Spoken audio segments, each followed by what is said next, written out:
Well, today was the day. A little Suzuki. Well, technically it's been about 2 weeks now, but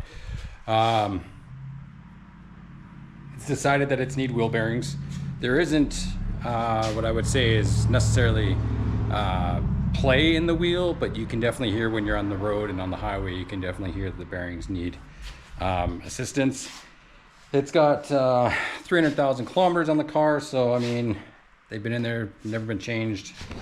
You can see here, like this is the one that I pulled out of the passenger side. So I mean, it's time for a change. I did a look on YouTube and such like that to see what was out there to sort of guide me through doing this. Most of these vehicles are fairly similar and fairly common when you're doing these wheel bearings, but some of them do have your gotchas and some of them do have other little issues. So I figured, you know what, I will sort of give you guys an idea of what sort of tools that I'm using to do this, and a few of the little gotchas with this.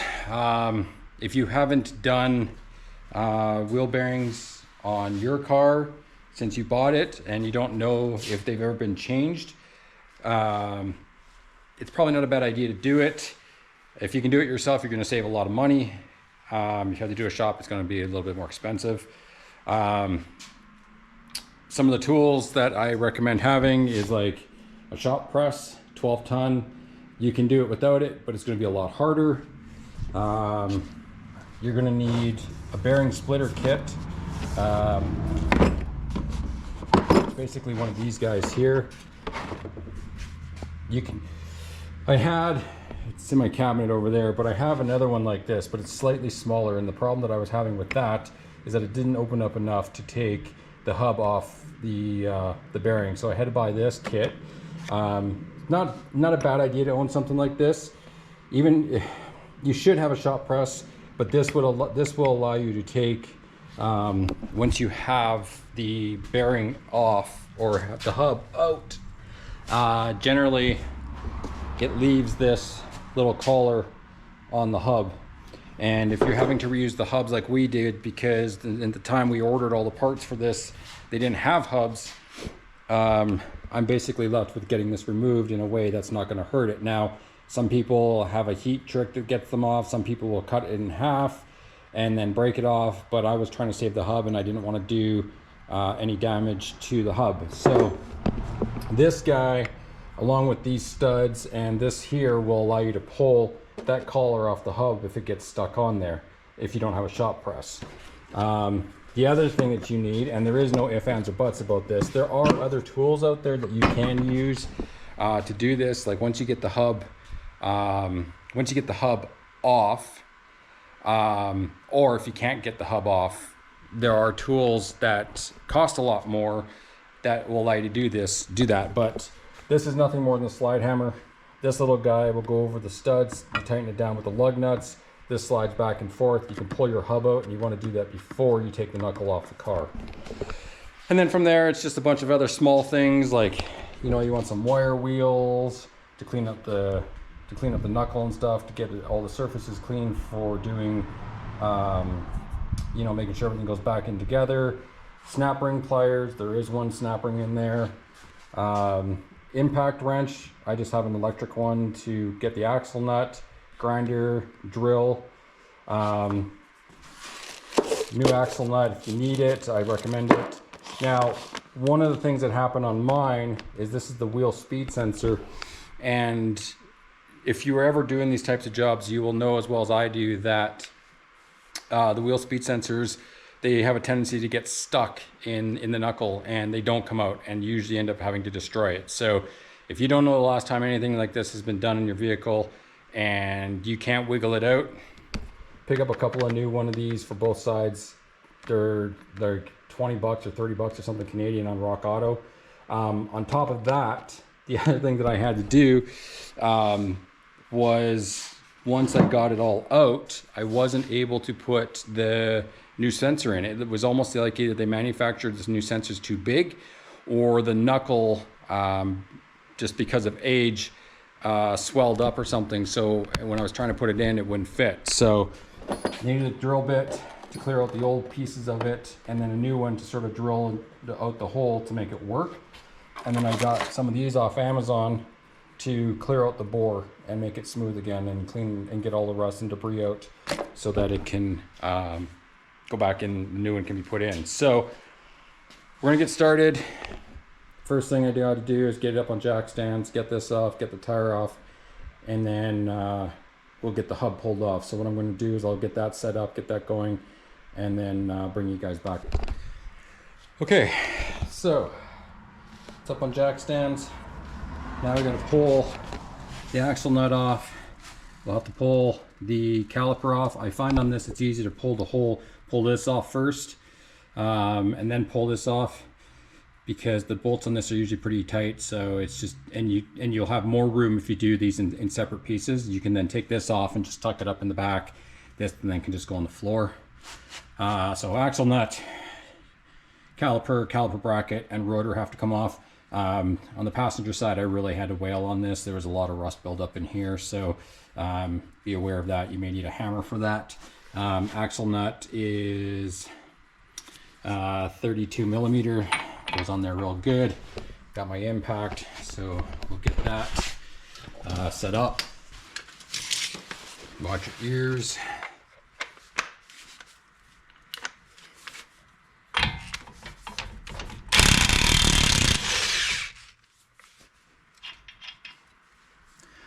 Axle nut is off. So now that we have the axle nut off, now we're going to take the caliper and that bracket off.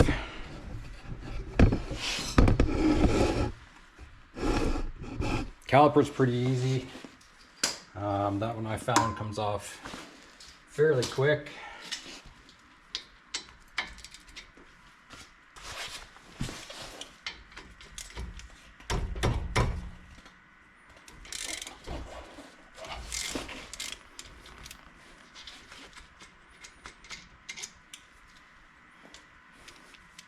Like I said, I was in here not too long ago, so a lot of the stuff is easy to take off.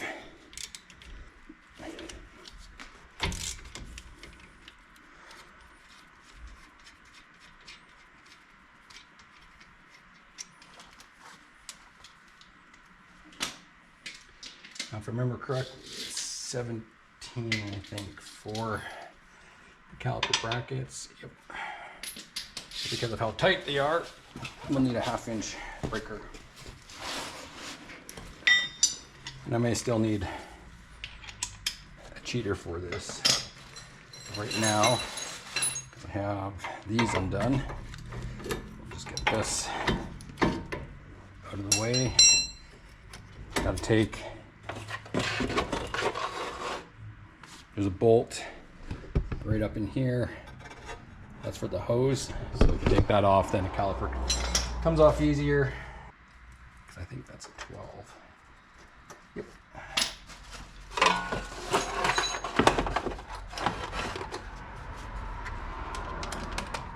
Push that off.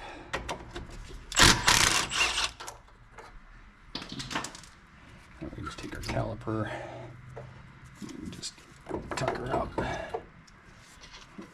Careful of your hose, and just tuck her up inside.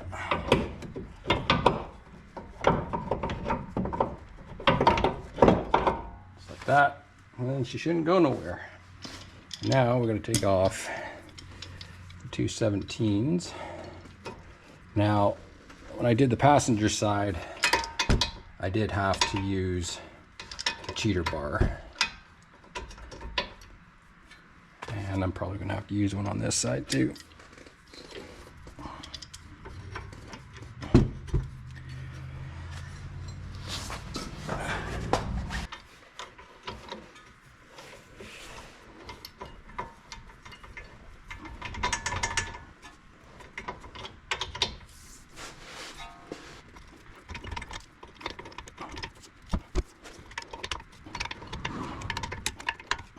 All right, pull it loose.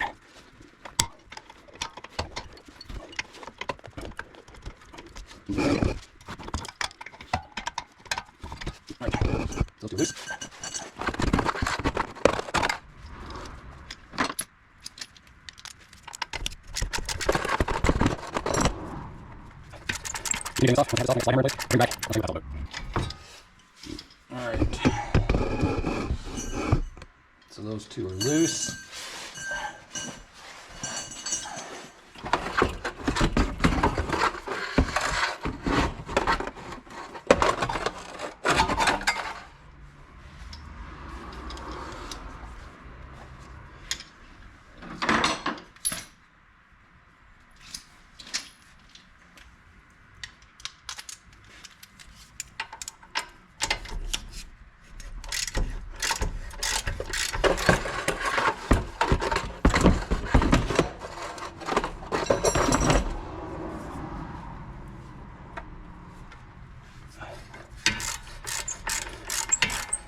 Continue getting this off. Once I have this off and I got the slide hammer in place, I'll bring you back and I'll show you what that's all about. So got the rotor off, wasn't too bad. I just whacked it around it about 3 times and it just popped. I've now got the puller for the hub on.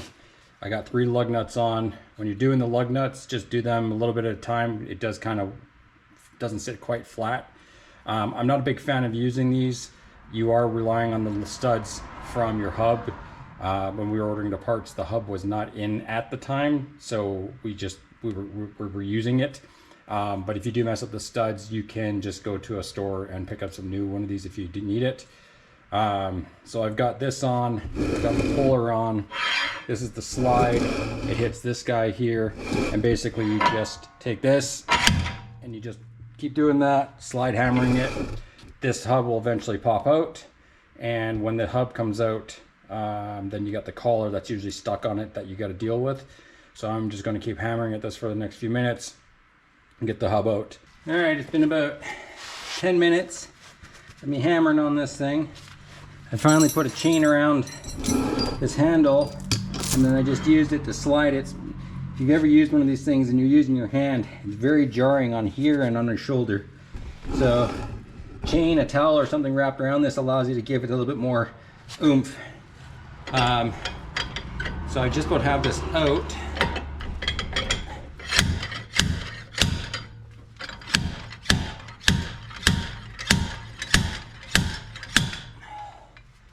There, she's out. And now this is that collar I was telling you about that gets stuck on there from the bearing, and I'll show you how to take that off in a minute. So now we take the light. You can see inside there, those are the old bearings. You can see all the rust.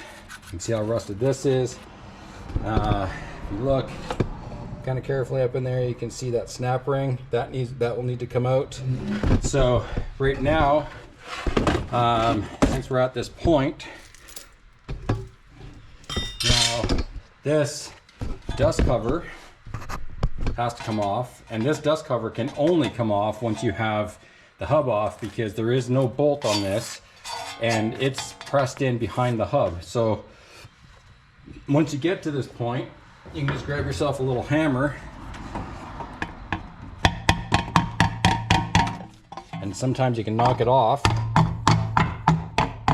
which it isn't. So I'm going to leave this on until I have the knuckle off, because once I have the knuckle off, then it's a lot easier to take this off. So now what I'm going to do is we're going to see if we're lucky or unlucky, because right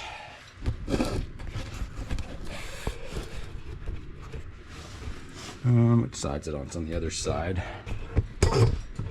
So right here is the speed sensor. It's got one 10 mil bolt in it, and then it just runs up here, clips in over to here. One bolt clips in, runs up here. So you clips wire, runs up under the hood. Really easy to get at. So now I'm going to see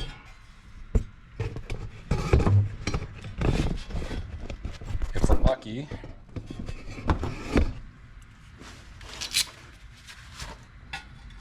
Because it's right there. So that's the wheel speed sensor going down into the knuckle.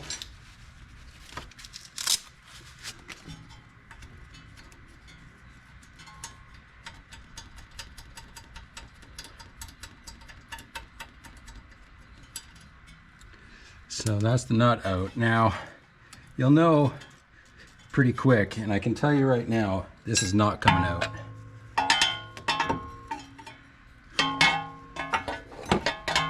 So, because it's not coming out, that's going to stay in until the knuckle is out. So we have speed sensor and heat shield to come off once the knuckle is done. So now what I need to do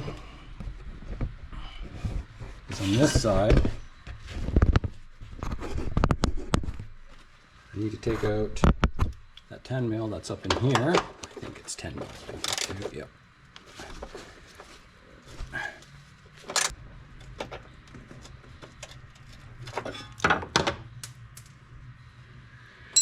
All right, and we need this all loose because we can't take the knuckle off. So now it's got a clip up here.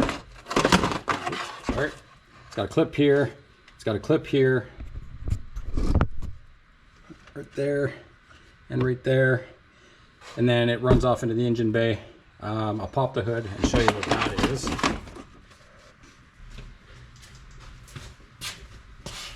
So come up to the engine bay.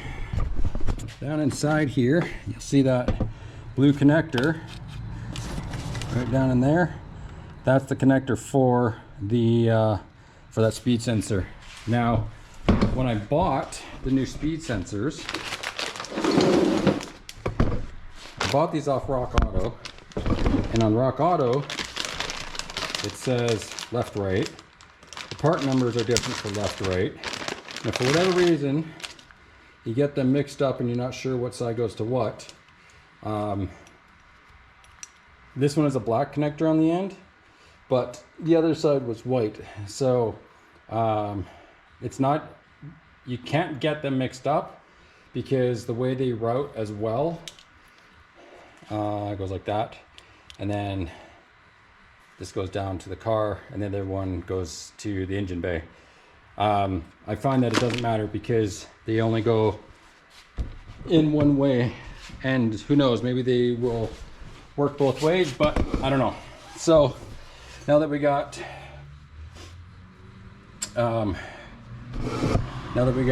hub off and we got the caliper off, now we need to take the knuckle off. Knuckle's pretty easy. 2 bolts here, ball joint on the bottom. The ball joint is down under here. So you got your ball joint, you got your 2 here for your strut, and then you got your 1 here for your tie rod. Once you've got those 4 bolts off, the hub just comes off. The spindle, depending if it's ever been out, mine's rusted. I'm going to assume it's not going to come out too easily, so you may need to persuade that. And that's about it. And then once you have this off, then the real fun begins, because then we got to press out the old bearing and a bunch of other stuff. So we're gonna get on the knuckle, get that out, and then I will show you next steps with the hub, to take the collar off of that down there, and then we will take the whole knuckle to the press, and we will get this pressed out as well as that clip off and get it all pressed back together. So okay, you can see knuckle is out. Surprisingly, this was not too rusted in here, and it just basically slid off, but it's a little rough around this flange, so I'll take my wire wheel to all this, clean this all up nice before I put it back in, put some anti-seize all over this crap here so that doesn't get seized. But here's our next challenge. So we have our old bearing, we have a snap ring, we have a dust shield,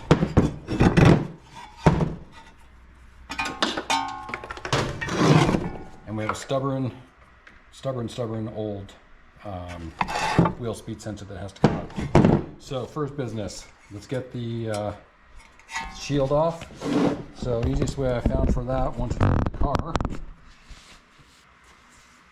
just get yourself a punch, get your hammer, and if you just go around the inside from here, you can just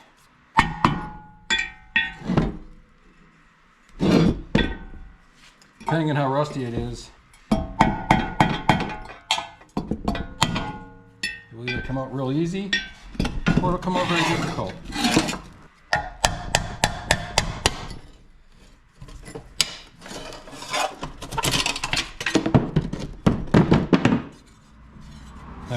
to do some touching up. You can see I kind of bent it right there, no big deal.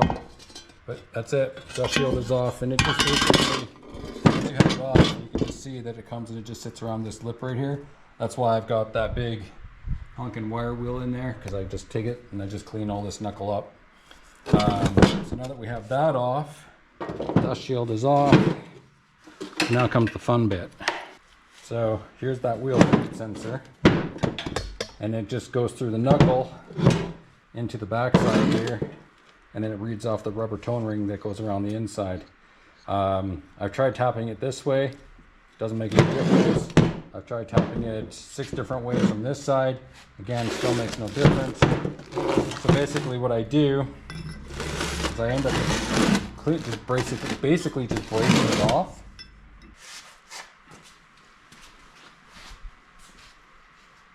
Well, I have a chisel around here somewhere that would be handy to have right now, but I don't know where it's at. So we will have to make do with what I've got and what I can find.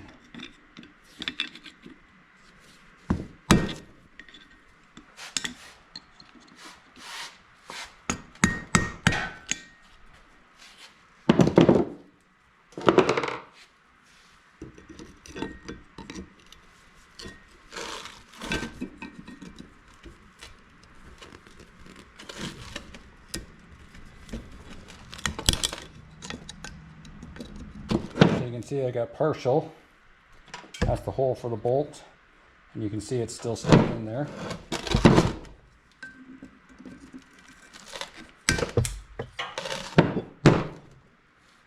And now you can see it's really stuck in there. And this is about where I got last time, and that's why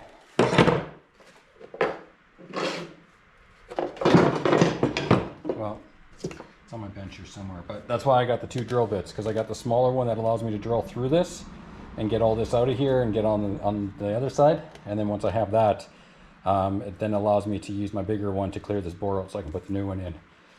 So I'm gonna get busy on this, get this all cleaned up, get the knuckle all cleaned up. All right, you can see down through the hole now that it's clear. Bolt hole's good, plug is clear. Now this is what I'm gonna show you. So here's your new end. If I try putting this into this hole, it doesn't fit. It's too big. So, and it gets stuck. So you obviously don't force it because you'll break something.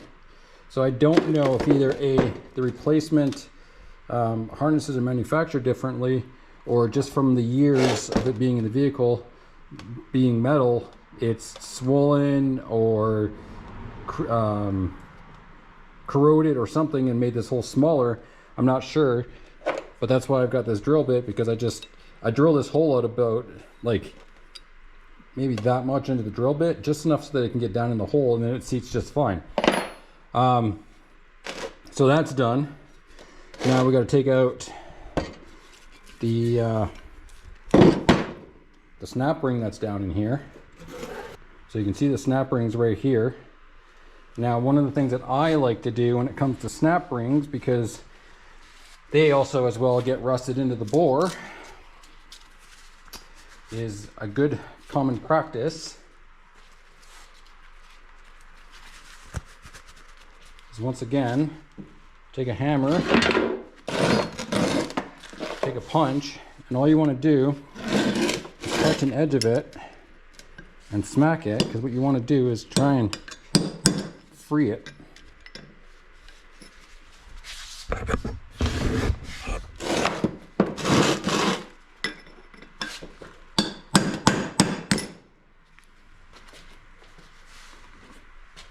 Be able to take yourself a pair of right angle snap ring pliers, stick it in the hole, and if it's free, you should be able to squeeze it.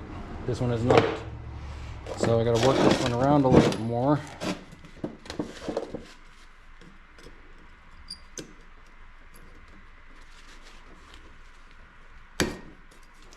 There. So now it's free-ish.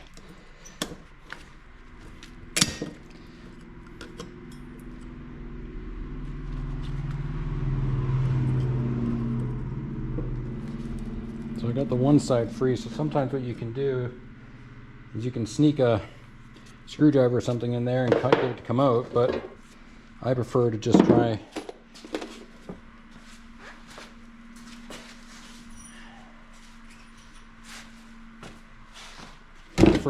and get it to unseize itself.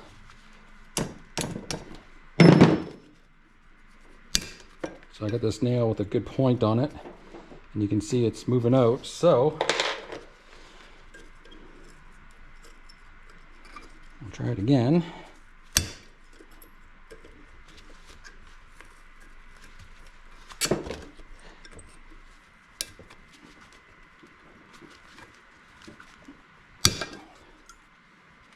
Ooh, this one's being tough.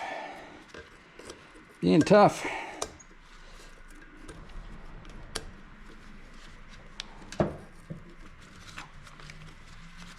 There, snap ring is out.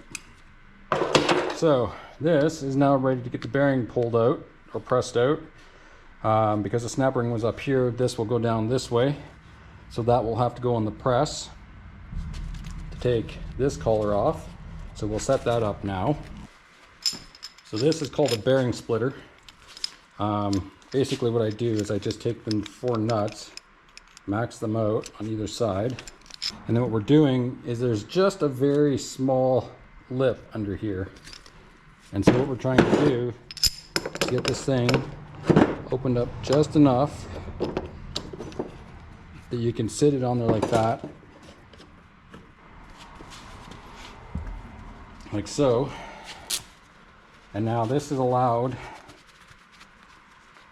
to capture that collar like that. And then I'll set this up on the vise. You gotta be it's a little bit sketchy setting it up on the vise or on the press because there's not much room. But I want to show this different. Okay, so I decided to reset this up. And you can now see that it's almost, that collar is almost off. You can see that it's off there. You can see it's almost through the top here. I reset it, and what I basically did is I still used my small seal driver, but I put a bolt through it that had a bit of a dip in it, so it allowed this to ride on that instead.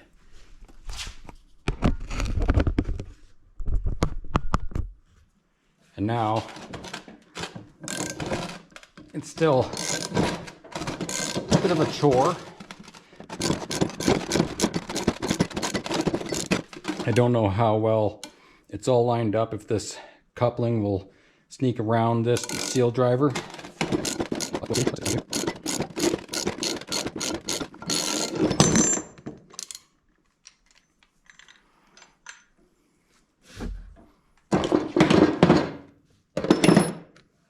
There's your coupling, and there's your hub.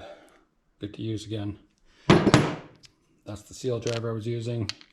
This is the nut. You can see it's divoted. So I'm probably going to just throw this in the case in case I need to do this again. But there's that collar off. This collar, when you're doing any other work on this, these come in real handy for pressing or unpressing stuff off these. So I would suggest keeping one. All right, so that's the hub done, ready to go. I'm going to do a bit of cleanup on it, get it ready. Okay, so snap ring is cleaned up. Brake dust shield's cleaned up, kind of bent everything back in order. I got the hub all cleaned. It's good to go. I've now got the knuckle on the press. So I've got it so that the outside of the car is pointing down. I've got some tension on it right now. I've thrown a bit of heat into the knuckle, throw some deep creep in there, and now basically I'm getting ready to press this through. Now if your car is in a shape as this one is, this is where things can take a while. It's going to be a lot of heat, it's going to be a lot of pressure, and a lot of little things to get this thing to come out. When it does let go, it can be a little jarring because depending on how much tension it's under, it can sometimes let out a very tremendous crack, but other times it may not do a lot at all. Bearing protection is on. And now let's clamp this down and see how far we can get it going.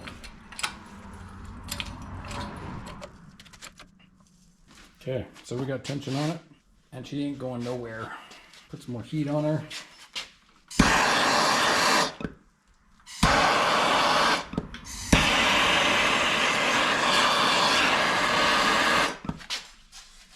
And now it's a mixture of adding some heat, a bit of hammering, tapping, some pressure, and hopefully we'll get this thing to come out.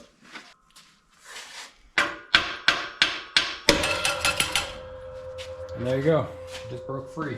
So now, let's be able to push it through. Yep. Now this is where things get a little tricky, because what'll happen is you'll be able to push it down. Because of how big the bearing is, it gets caught on this outside area. So we got to find a way to lift it up high enough.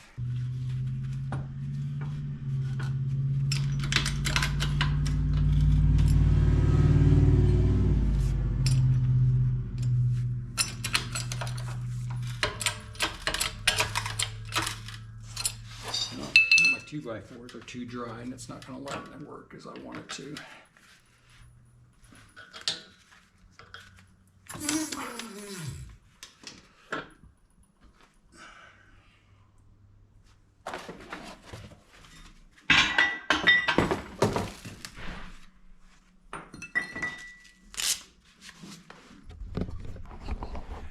Well, decided to pack it in last night. I was getting a little late, had to do some stuff, so figured leave early, come back in the morning. So we're out here in the morning.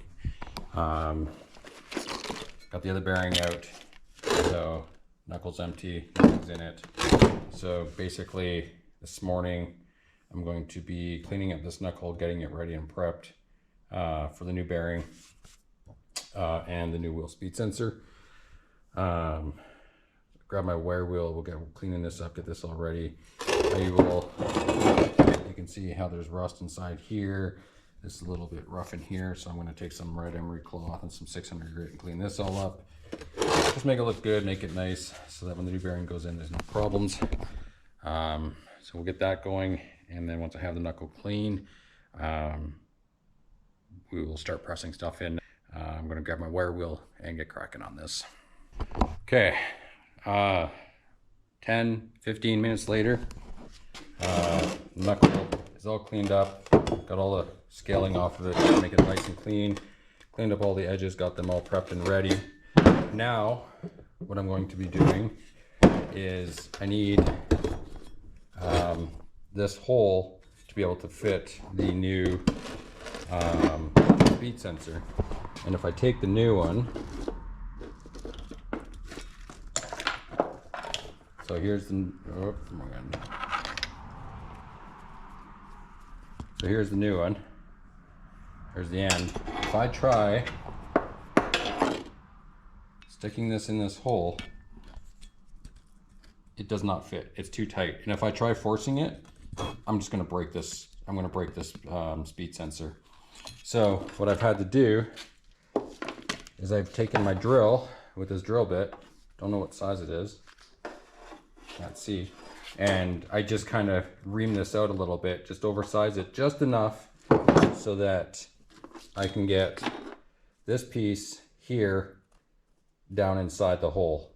I only do that much because I don't want it to affect and become too loose in the hole, so that it affects the air gap for the actual sensor itself.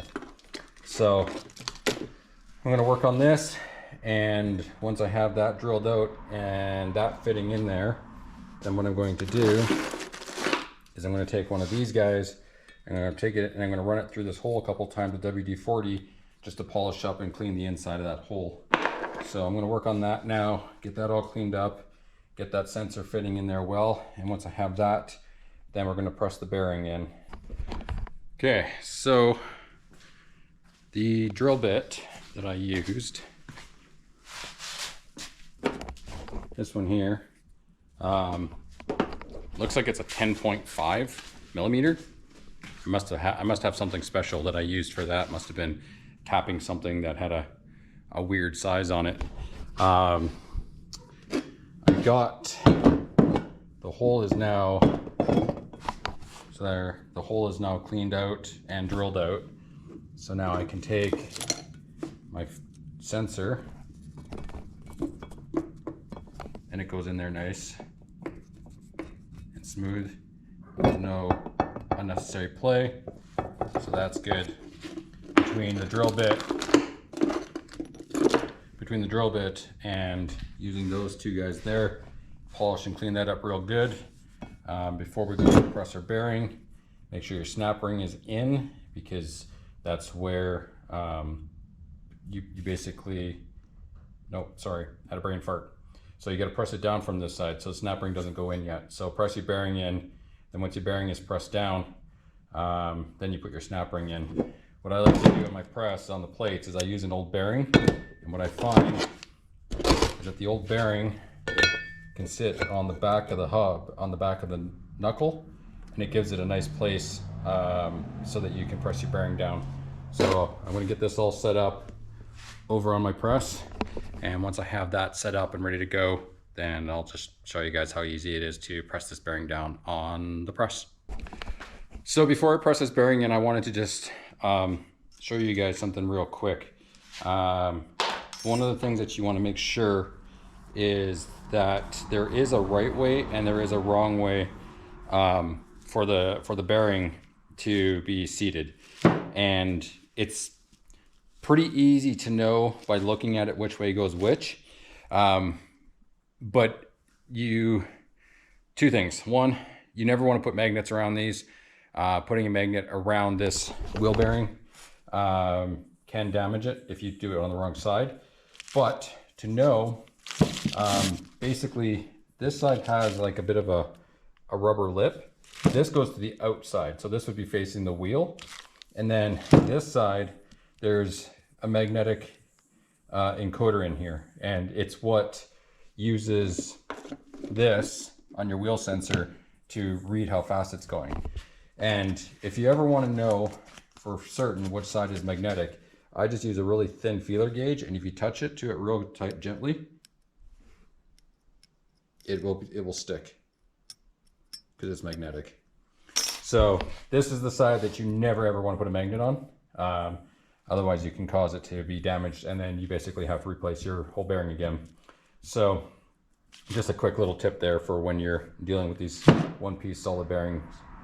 I've got the knuckle on the press, so what I'm going to do is I'm going to put some red grease, just some light coated grease around this, get it ready on there, put you on the tripod, and show you how we press this down. Okay, so I've got the old bearing underneath it to give it some lift so I can press down. Got the new bearing here.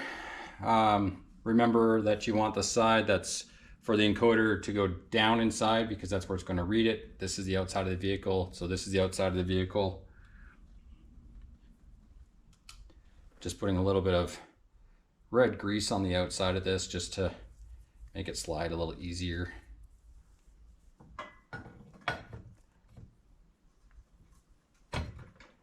You can see my press is a little on the high side, so I'll need to lower it down a bit. So I got a seal driver on there. Everything is kind of on there as is. Get a big heavy socket. Line up your press. Make sure your press is closed. And then you just press away.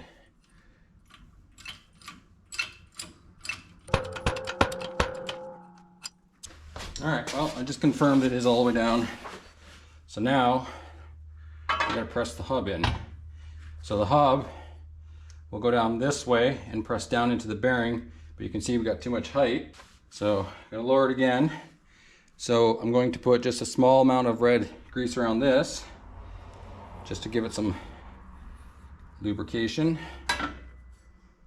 And again, we'll get this all centered up. seal driver again.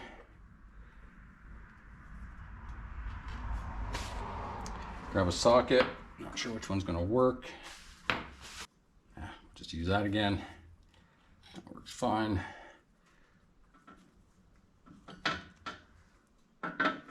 Close up press. And I already screwed up. I meant to put the dust shield on because you gotta have the dust shield on here before you press this on. So now I gotta pull this all off again and put the dust shield on. Okay, well, I'm hoping this bearing survives because when I tried pulling it out again, it basically split apart. I checked it, everything seems fine, it turns fine, it works well, but there's always that off chance. So we'll just basically have to put it together, take it for a test drive, and hope that everything works. If not, I'm gonna do this again and do a bearing job on it. But why I had to do that for is because I forgot to put this in. And there is a right way and there is a wrong way of putting this in. So you want to have this groove up, and then you put it in like this. And if you have access to a service manual, it basically tells you that you want your gap between here and here and here and here to be equal. So just basically get it sort of lined up so it looks fairly even. And then you just tap it down, lock it in place, and then we can go back and finish putting the bearing in. Now that the hub is all back together, I'm going to get it back in the car, get a couple more things cleaned up, under here. I just want to make sure that this is all clean, this is all clean, get it so it sits in there nicely, and then I will throw it all back together and get that finished off. Okay, well, finished it off. Everything's put back in. Got the new wheel speed sensor. It's run up here, back up through up here. Just haven't hooked it up under here yet. Got everything bolted up. You can see right now, I don't know if you can really tell, but this whole rotor is cocked this way because the alignment is way out. But this is what I wanted to show. This is what I was telling you about earlier. So you can see right now, this rotor is like 0.05 degrees. So I need to have that say 0.6 or I'm going to say 0.4 to get the camber at a nice angle. I have camber bolts in here. You may not, so that will vary. Once I have this all set, then I'm going to tighten the axle nut, put the tire back on, and this will be all done. And then that will be the driver's side bearing, and hopefully with everything that I did to it, I didn't damage that bearing or do any damage to it, and it will be fine, but I won't know until I start driving it. But yeah, hopefully, I mean, hopefully you learn something, you're seeing something that if you're going to be doing this, that will give you some insight into how easy or how difficult the job that this can be. This one was a little bit more difficult just because of, you know, this car's got 300,000 on the body, so you know none of this stuff has been done. So it was time. I will, any of the tools that I've used or have, I'll put those down below so you guys can reference them if you guys are thinking about needing tools or picking them up for your work. But other than that, wheel bearings are now done on this, and just basically take it for a test drive after the alignment and make sure everything's good. If everything's good, then we'll move forward. So thanks for watching, and we'll see you in the next one.